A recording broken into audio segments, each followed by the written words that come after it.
for this session, and we have a booth upstairs, and feel free to shoot us an email as well.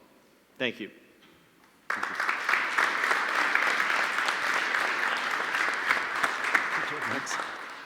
Great job, guys. Great job. Thank you very much. Yeah, come up. Well, that was outstanding. Just to reconfirm, all of the speakers that are here today, we'll all make sure that we're at the back of the room directly afterwards so that people get a chance to ask any more direct questions. So, thanks for sticking with us. We've got one session left. We've talked about the technology, we've talked about the market itself, and so we've also now got a publisher on stage as well. This is Gonzague from, did I get that right, Gonzague? Yeah, you got it right. Okay, good, all right. I had to check that before. From Gameloft. Gameloft is one of the largest mobile publishers anywhere in the world, and even better still, they're European. So, considering we're at a European event, it seemed like a very appropriate fireside chat to finish things off with. So, let me introduce Gonzague and Remi. Thank you. Thank you, Nigel. Thank you, Nigel. So, briefly, I will introduce myself. So, my name is Remi. I have been at AppNexus for almost 1 year. I'm part of the great publisher technology group at AppNexus, taking care of the biggest and most strategic publisher in EMEA, like Gameloft. So, Gonzague, thanks. Yeah, thanks to be here. Welcome. Thank you very much. So, I'm Gonzague. I run the sales and marketing for Gameloft. And so, we are a European publisher, but I'm based in Singapore. Thank you to be here. I know it has been quite complicated to reach the fair. Barcelona is collapsing, so yeah. No Uber here, so it's a harder journey. It's a good point. Yeah. So just as a brief introduction, can you just introduce to the audience Gameloft as a company, please? So Gameloft is a 15-year-old company. We are a mobile game publisher. So we started on feature phone, and we've moved to smartphone and tablets in the last 7 to 8 years. And we are pretty unique in our scale. Is that we are the number 2 publisher in terms of downloads worldwide. So we have today in our reach, we reach around 170 million players every month, around 20 million players every day. And what is interesting is that those players spend quite some time with us. So they spend around 30 to 35 minutes per day in our games. So that's why we decided a year ago to display advertising to our non-paying user. Our business model is free to play, so people download the games for free and then they can play. But if they want to buy a new life, a new car, a new weapon, whatever the type of gameplay, they can purchase in-app. But depending on the games, let's say around 95% of our players never pay anything. So we thought that advertising could be a good way to monetize lightly those users, so making sure that we don't kill the user experience, but that we could create revenues there. Thank you. So you're global, a worldwide company. What are your main markets, your main audiences? So our number 1 region now is Asia, but I would say Asia, US, and Europe are the 3 big pillars. And Latin America and Africa are fast-growing markets for us too. And do you see, I guess, many differences in terms of advertising between the different countries, in terms of maturity of the market and so on? Yeah, it's true that if we talk, I would say we have 2 offerings. We have a premium offering, so IO-based, the classic type of advertising, and we've launched that a year ago. And on the programmatic side, we launched our offering. We decided to go programmatic a couple of 3-4 months ago, and we partnered with AppNexus to start, and we've been live for 6 weeks, maybe a little bit over 6 weeks. And it's true that the level of maturity of programmatic is very diverse. In the US, it's very mature. There are some markets in Southeast Asia which are far less mature. So we are local in 40 different markets. So we have to handle and to cope with this diversity of maturity. By the way, it's an important point. I see, maybe it was last year, an announcement about Gameloft leaving a network, the legacy advertising, mobile advertising, working with a ton of networks to be much more focused on premium advertising. So what is premium advertising for Gameloft?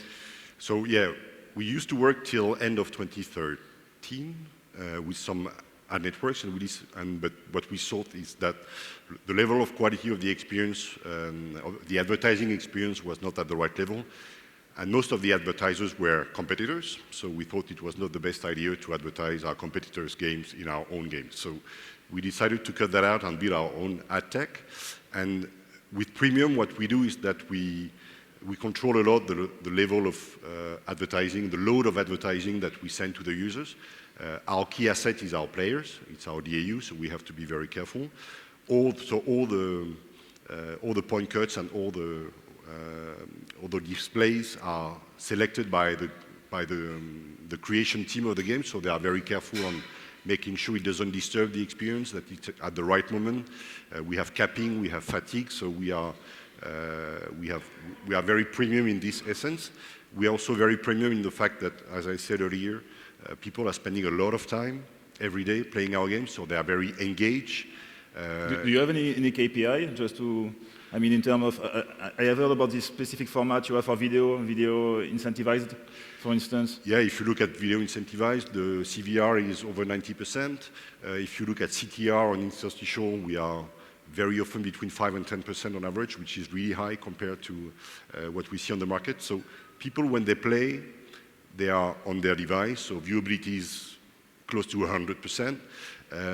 It's very transparent. That's where also I think we think it's premium, is that you can select if you are a car manufacturer and you want to target car fans. We have 2 or 3 titles like Asphalt, which is one of our key titles, that has around 4 million DAU.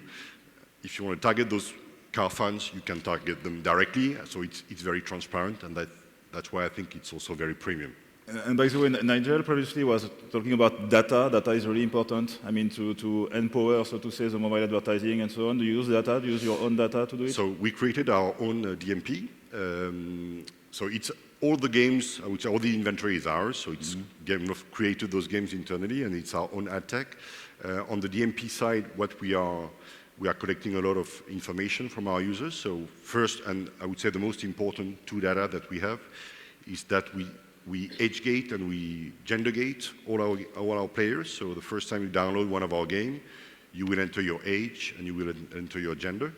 Of course, we cross-check that the information, because you can enter any age and you can say you're 99 or you can say that you are 2 years old.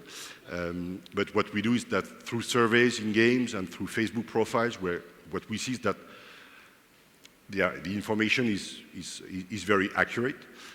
So these are the 2 big data that we have. We also have IP geolocalization, GPS, for I would say over 2/3 of our players, because they can compete locally in the game, so they have to give us their location. We have network, we have Wi-Fi, we have handset, so we have a lot of data in our own DMP, and that we are able to share with our partners, so that they can really optimize the targeting and optimize the efficiency of their campaigns. Okay, and is it easy to tackle the programmatic revolution? I mean, we were talking previously with Nigel that mobile is still a really fragmented market. So to say, in AppNexus, we used to say that we are kind of plumbers, you know, we connect the different pipes. Can you share your experience maybe about that? I think it's really the beginning of mobile in-app advertising, but our integration with AppNexus has been pretty smooth. I think in a matter of 6 weeks, we've been live and running worldwide. So I think the technology is here now. What we know is that people are spending, let's say, 3 hours a day on their smartphone. Two-thirds of this time spent is in apps. So it's really time now to adapt, I would say, the budget spending to what people are actually doing. And games is a big part of the time spent. It's 25 to 30% different depending on the continent. So I think the technology is here. The users are there. So it's now the plumbing is getting easier and easier. And so I think it's the right time for the market to take off. And by the way, I guess that I hope so. There is a lot of marketers within the audience. How can those people can access your inventory maybe through AppNexus to buy onto Gameloft inventory? So there are two ways. One is the PMP, so through the trading desk. I don't know if depending on the brand trading desk or agency trading desk. So we are talking in our different local markets with all the trading desks from the media agency. And we are looking also at open exchange, but in a very safe and controlled manner. We want to make sure that we control what's going into our games, that it's adapted and targeted. So the core focus is on the private deals, and we already have some nice PMP running with AppNexus, either in South America, in Europe, in Middle East. So it's up and running. Okay, and I guess it's quite difficult so to come from premium advertising and going to real-time bidding. So are you currently working on a kind of, I don't know, creating a new product based on pricing, data, and so on to sell your inventory programmatically, on the private exchange? Yeah, so we are really learning on this, but it's true that you need to differentiate the level of data that you share depending on the offering and the level of pricing. So with the support of AppNexus, we are really optimizing those different offerings to make sure that they have a real separate profile and they can appeal to different marketers. So that's an important and work keeping to do. data in-house, is really important to you as well. Yeah, our asset is really the data that we have on our users. Our users are a key asset, so we are very careful on this, and keeping that in-house is essential for us. Yeah. Okay. Any inside prediction for the next year or next few years for Gameloft about advertising? So advertising. I won't talk about Vivendi or nothing like that. Advertising is really a big focus for us. So really, we kicked off this initiative 15 months ago. We think that's going to be one of our major growth drivers in 2016 and 2017. So we have, we hired 200 people in the last 15 months to work either on ad tech or on the sales side. So it's a big strategic move for us. And by the way, I guess that people have to, you have to renew people, skills and so on, to bring them to the programmatic. Yeah, so it's true that our first skills were more on the premium side. So we've hired more, I would say, trading people. It's really there's a more technical aspect of it, but the technology is. If you look at AppNexus, it's more and more accessible, I would say. So you don't need to be a geek to understand how the console works and set up your floor price and set up a PMP.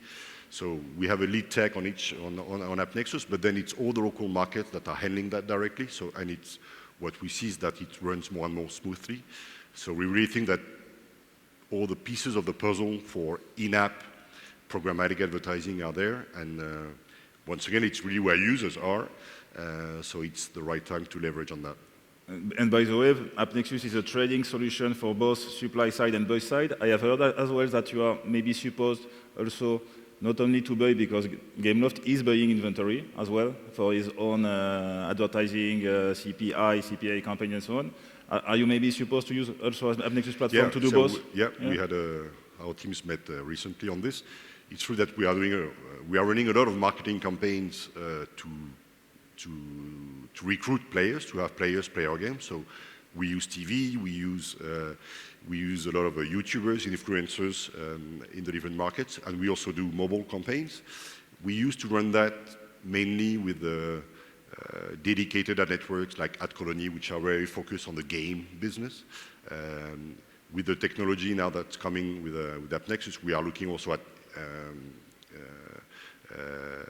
growing our potential inventory and buying through the DSP of AppNexus. So that's really one of our key subjects for 2016. And once again, coming back to the question about the specificities on each market, I was talking with your team yesterday, for instance, in the fair, and they told me that they are looking for such different inventory between, really advanced market, but you are still looking for features phones, for instance, inventory and so on. Can you tell just us what kind of inventory specifically and in which geos you are looking for? Yeah. So today our ad solutions are only for smartphones and tablets. So we are iOS, Android, and Microsoft. It's true that there are markets that are still in the transition phase. I'm talking about Africa, I'm talking about Southeast Asia, I'm talking about Latin America that are still in the transition phase from feature phone to smartphone. But as you can see here on the show floor, there are more and more below, I was about to say $100, but it's maybe more below $60 or $50 smartphones that are coming to the market. So that will open also huge opportunities for the games and for the advertising. Okay, thank you. Any other thing you would like to talk about? No, we are happy to welcome any media agency or brand trading desk who wants to see how we can set up some private deals or campaigns. We really have I think, well-targeted and premium audience. What we saw last year is that the repeat purchase of campaigns from our partners like Procter & Gamble or Netflix or Lego or I don't know who, Infinity on the car side, Fiat, the level of repetition is very high, so I think we are able to run successful campaigns in a very premium, safe and transparent environment, which I think is something very important in programmatic. There can be a fear of, okay, where am I going? Who am I targeting? Is it real users? Okay, with our games, you know which game, you know it's real users, it's not bots. You know the viewability is 100%, you have very high KPIs, so I think it's an interesting, it's worth a trial, at least. And by the way, to my last question about this real premium campaign, is branded content adapted to mobile gaming? I mean, are you doing kind of branded content, not that game, but game plus advertising for mobile gaming? So what do you mean by native? Yeah, native, or yeah. For instance. So our format in programmatic are the standard formats for now to start. So the banners, interstitials, and videos. What we also have that are more native formats, so sponsored events, in-game integration, that are not yet available in programmatic, but the goal is to increase the number of formats and to develop innovative formats that will help people get more and more engaged in mobile advertising. Okay. Thank you. Thank you, Gonzague.